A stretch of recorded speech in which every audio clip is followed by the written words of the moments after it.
புவி மீது நிலையாக அருள் செய்ய வர வேணுமே, நீ அருள் செய்ய வர வேணுமே.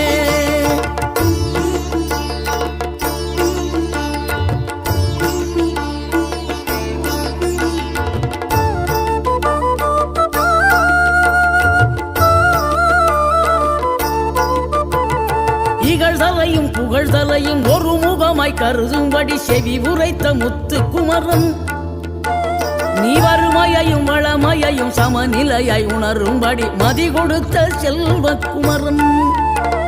தடை 100 வந்தாலும் செயல் வெற்றியாக்கி தரும் தாராள குணம் கொண்டவன், நீ வலை வீசும் அறிவுக்கு தொலைவானவானாகி